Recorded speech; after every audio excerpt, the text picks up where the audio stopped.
5절. 이에 베드로는 옥에 갇혔고 교회는 그를 위하여 간절히 하나님께 기도하더라. 23절. 헤롯이 영광을 하나님께로 돌리지 아니하므로 주의 사자가 곧 친히 벌레에게 먹혀 죽으니라. 오늘 아침 우리가 사도행전 12장의 말씀을 함께 살펴봅니다.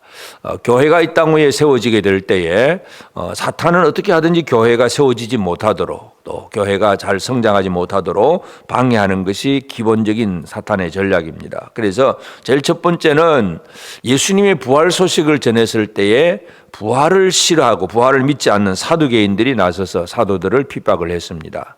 이제 오늘 12장에서 보면 이제 세상의 정치, 헤롯 왕이라고 하는 세속 정치가 이제 이 기존의 종교와 또 연합을 하고 해서 교회를 박해하는 그런 일들이 생겨나게 됩니다. 그래서 이 외부의 세속 정치가 교회를 향해서 도전해 올 때에 교회는 어떻게 그 모든 것들을 또 견디고 이길 수 있는가? 이것이 이제 사도행전 12장에 강조하는 그런 내용입니다. 그래서 첫 번째 헤롯이 이제 손을 들어서 야고보를 죽입니다. 사도 야고보가 이제 사도로서는 첫 번째 순교자가 됩니다. 최초의 순교자는 스데반, 7장 나온 스데반이고 이제 12사도 중에서 야고보 사도, 요한의 형제 야고보가 제일 먼저 칼로 죽습니다. 그런데 이 헤롯이 이 일을 하니까 유대인들이 또 좋아합니다. 기뻐합니다. 정치가들은 결국은 여론을 제일 중요하게 여깁니다. 사람들이 무엇을 기뻐하느냐. 그래서 이 백성들이 기뻐하고 나를 지지해 줄 그 백성들, 그 사람들이 누가 나를 많이 지지해 줄까. 그래서 이 정치가들은 무엇이 옳은가라기보다는 누가 나를 지지해 주고 누가 나를 찬성해 주는가, 여기에 모든 관심이 있습니다. 그래서 야고보를 죽이고 또 유대인들이 기뻐하니까 또 베드로까지 잡습니다. 그래서 이 아주 교회에는 큰 위기가 닥쳐옵니다. 사도 야고보가 죽고 또 가장 이제 대표적인 인물인 이 베드로까지도 체포를 당합니다. 그때에 이러한 이 베드로를 체포를 한 그 시점은 이제 유월절 기간입니다. 그래서 유월절은 이제 정월 14일, 그래서 저 밤부터 유월절을 지키고 일주일 동안 무교절을 지킵니다. 그러니까 유월절 기간이라고 하는 것은 그 한 주간의 기간 안에 언제 무슨 요일에 잡혔는지는 정확하진 않지만 하여튼 유월절 기간 안에 잡혀 있고, 그래서 이 헤롯은 이제 유대인들이 그 유월절 기간 중에는 사람을 죽이는 그 일을 하지 않기 때문에, 그래서 이 유월절이 이제 마치고 모든 이 무교절 기간이 끝난 다음에 베드로를 이제 처형하기 위해서 그 동안에는 철저하게 지키려고 합니다. 군사 4명씩 4표에게 지켜 4인조가 사교대로 돌아가면서 이 베드로를 지킵니다. 그래서 밤에 옥에 갇혔을 때에 그저 두 쇠사슬에 베드로가 묶여 있고 또 그 양쪽에 군사 둘이 같이 쇠사슬을 묶어서 베드로가 움직이기만 하면 옆에 있는 군사들이 깰 수 있을 정도로 그렇게 해놓고, 또 밖에 옥문도 철저하게 잠궈놓고 그렇게 이렇게 해놓고 있습니다. 이때에 교회가 할 수 있는 일이 뭐냐? 5절에 이에 베드로는 옥에 갇혔고 교회는 그를 위하여 간절히 하나님께 기도하더라. 교회는 간절히 기도하더라. 하나님께 기도하는 것, 교회가 할 수 있는 일은 바로 그것입니다. 그래서 세상의 정치 때문에 우리도 그저 이 베드로 구출조를 만들자 하고 그 감옥을 파괴하고 그저 테러를 행하고 막 그런 어떤 물리적인 방법이 아니라 교회가 할 수 있는 것은 하나님께 간절히 기도하는 것. 여기서 교회라고 하는 단어는 바로 함께 모여서 기도하는 것입니다. 물론 개인의 기도도 중요하긴 하지만 이러한 어떤 특별한 일들을 통해서 교회가 함께 모여서, 성도들이 모여서 합심해서 기도해 나가는 것, 이것이 바로 교회가 할 일이고 또 가장 중요하고 가장 귀한 그런 일이라는 것을 우리가 알 수가 있습니다. 하나님은 이 기도에 응답을 하십니다. 교회의 기도에 응답을 하시고, 그래서 헤롯이 이제 잡아내려고 하는 다음 날, 잡아내려고 할 때 그 전날 밤에, 그러니까 며칠 동안 있었는지는 하여튼 일주일 사이니까 한 2, 3일 있었는지 그건 우리가 잘 모르지만 하여튼 그 헤롯이 잡아내려고 하는 그 전날을 이제 천사가 이 감옥에서 베드로를 끄집어냅니다. 그래서 베드로는 아주 깊은 잠에 빠져 있습니다. 참 우리가 이 베드로의 어떤 기본적 옛날 성격을 보면 이런 문제 앞에 내일이면 이제 죽게 되고 교회가 무너지게 문을 뭐 닫을 정도로 하여튼 뭔가 많은 어려움이 있을 것이라고 그렇게 염려가 될 때에는 하룻밤 이 저녁에 잠이 올 수가 없습니다. 그런데 베드로는 깊은 잠에 빠져 있습니다. 그만큼 이제는 하나님을 신뢰하는 믿음 가운데서 마치 갈릴리 바다 풍랑 있는 그 배에서 예수님께서 주무시듯이 이 베드로도 그냥 그 감옥 속에서 그냥 잠자고 있습니다. 하나님께서 응답해 주시는 그날까지 모든 것들을 하나님 손에 내어 맡겨놓고 있는 그런 상태에서 천사가 와서 베드로의 옆구리를 쳐서 그냥 깨울 정도로 아주 깊은 잠에 빠져 있고, 천사가 와서 깨우고 그 다음에 쇠사슬이 또 풀어지고 천사가 띠를 띠고 신을 신으라 하고 베드로가 그 응급결에 그 천사의 시키는 대로 그렇게 옷을 입고 또 세문도 또 열리고 그래서 감옥 밖으로 다 나옵니다. 그를 지키는 군사들은 쇠사슬에 그냥 자기들은 자기 발목은 묶고 있지만 아무것도 알 수가 없고 천사는 베드로를 있는 그대로 끄집어내어서 감옥 밖으로 나오게 합니다. 그리고 이제 밖으로 나와서 거리에 나와서야 이제 베드로가 이게 처음에는 환상인가 생각을 했다가 그것이 참으로 이제 하나님께서 그를 건져 주셨음을 깨달아 알고, 그리고 이제 하는 말이 11절에 베드로가 정신이 들어 이르되 내가 이제야 참으로 주께서 그의 천사를 보내어 나를 헤롯의 손과 유대 백성의 모든 기대에서 벗어나게 하신 줄 알겠노라. 헤롯의 손, 유대 백성들의 기대, 이것이 바로 교회가 무너지기를 원하는, 또 무너뜨리려고 하는 그 세력의 힘이라는 것을 우리가 알 수가 있는데, 그래서 이 세상의 정치 그리고 교회를 싫어하는 유다 백성들의 어떤 기대감, 이런 것들이 묶여서 교회가 무너뜨리려고 애를 쓰고 있지만, 그런 모든 기대에서 하나님은 그들을, 이 베드로를 끄집어내시고, 그래서 이 베드로가 이제 가는 곳은 마가라고 하는 요한의 어머니 마리아의 집에 가고, 거기에 모든 사람이 모여서 기도하고 있는 자리에 가서 문을 두드립니다. 문을 두드리니까 그 집에 있던 로데라고 하는 여자아이가 나와서 문을 여는데, 문 밖에서 여자아이가 영접으로 나왔는데 베드로의 음성인 줄 알고는 기뻐서 문 열어주기도 전에 로데가 집 안으로 다시 들어가서 기도하는 무리들에게, 그 성도들에게 베드로가 왔다고 그런 얘기를 하니까 이 사람들이 하는 이야기가 어떻게 그 베드로가 나올 수 있느냐, 이 밤에 이 새벽에 이 베드로가 어떻게 나올 수 있느냐고 믿지를 않습니다. 네가 미쳤다 그런 얘기를 하지만 로데라고 하는 아이는 아니다, 참말이다. 그러니까 또 그럼 베드로의 천사가 왔는가 이렇게 생각을 하고 있습니다. 그러다가 이제 베드로를 이제 발견하게 되고 깜짝 놀랍니다. 이 하나님께서 주신 기도의 응답이라고 하는 것은 기도하는 사람조차 믿을 수 없는 그런 놀라운 은혜를 하나님께서 나타내십니다. 우리는 기도를 하기는 하면서도 기도를 하는 데 있어서도 응답에 대한 확신이 그렇게 없는 경우들이 대부분입니다. 그렇게 그날 이제 다음 날이면 베드로가 이제 감옥 밖으로 끌려 나와서 죽게 될 것이고, 며칠 동안 그 군사들 틈에 붙잡혀 쇠사슬에 묶여가지고 도무지 어떤 방법으로도 해결할 길이 없는 그 마지막 타임, 마지막 순간에 하나님께서 이끌어내시는데, 기도하는 사람조차도 믿기 어려운 정도. 그래서 로데가 베드로다 하는 그 말을 듣고도 네가 미쳤다 이렇게 말할 정도로 그만큼 사람들은 참 놀라울 정도입니다. 하나님의 일하심이 그렇습니다.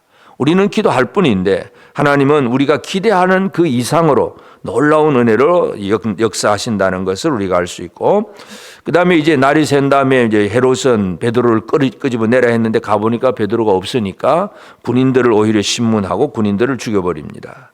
그리고 나서 그 다음에 이제 이 헤롯이 가이사랴로 갔는데, 그 다음에 20절부터 보면 헤롯이 두로와 시돈 사람들을 대단히 노여워하니, 두로와 시돈 지역 사람들은, 두로와 시돈은 항구 도시입니다. 그렇게 큰 농사를 지을 수 있는 그런 땅들이 그렇게 많지 않은 곳이기 때문에 이 헤롯의 땅에서 나오는 곡식을 이제 수입을 해서 먹는 사람들이기 때문에 많은 어떤 이 좋은 관계가 이루어져야 되는데, 어떤 연유인지 하여튼 헤롯이 두로와 시돈에 대해서 아주 노여워했다. 그래서 무슨 문제가 있었고, 그래서 그들이 이제 또 화평을 청하기 위해서 왔을 때에 이제 헤롯이 백성들 앞에서 단상에 앉아서 연설을 합니다.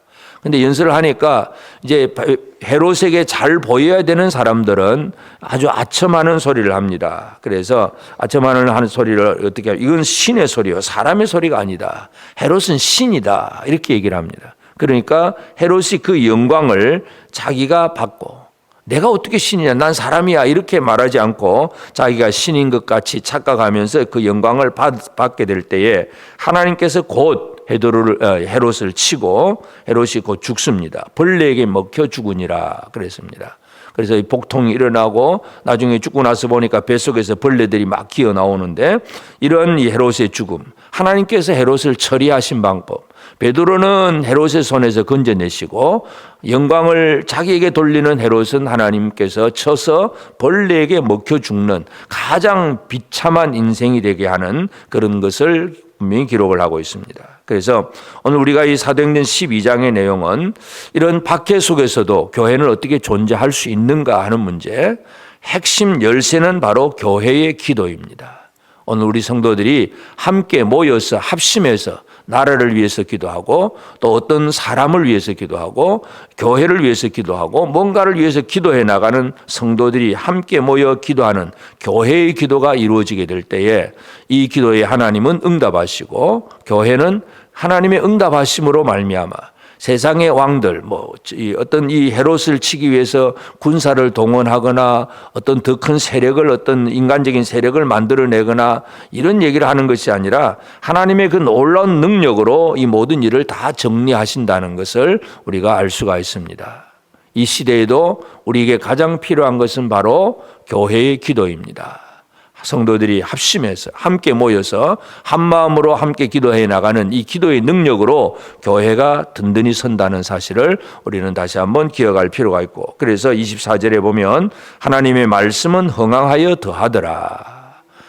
이 모든 이 사건이 벌어진 다음에 결론이 하나님의 말씀이 더 흥황하고 더하더라. 이것이 바로 교회가 이루어지는 과정입니다. 그래서 이러한 일들은 지금도 이 시대에도 오늘 우리에게 이루어져야 되기 때문에 우리 앞에 놓여 있는 여러 가지 많은 문제 앞에 두려워하고 염려할 것이 아니라 교회가는 핍박을 받습니다. 세상 속에서 무릇 경건하게 살고자 하는 자는 핍박을 받으리라. 사도 바울은 디모데에게 그 얘기를 합니다. 그래서 핍박을 없었으면 좋겠지만 그러나 핍박이 있을 때에 어떻게 할 것인가, 기도로 그 모든 문제들을 해결해 나간다는 것.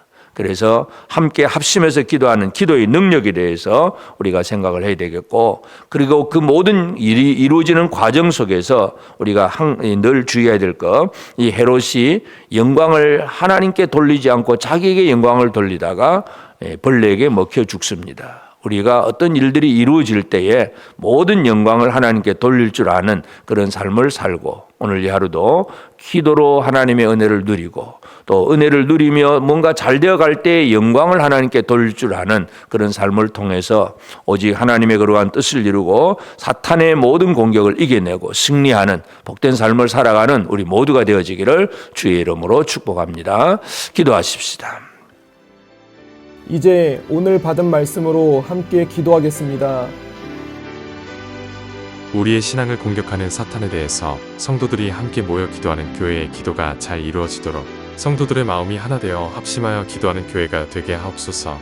스스로 영광을 취하다가 벌레에게 먹혀 죽는 헤롯처럼 되지 않으며 지금 하고 있는 모든 일이 잘 될 때에도 오직 하나님께만 영광을 돌리는 삶을 살게 하옵소서.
이제 개인의 기도 제목을 가지고 하나님 앞에 기도하시기 바랍니다.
수고하셨습니다.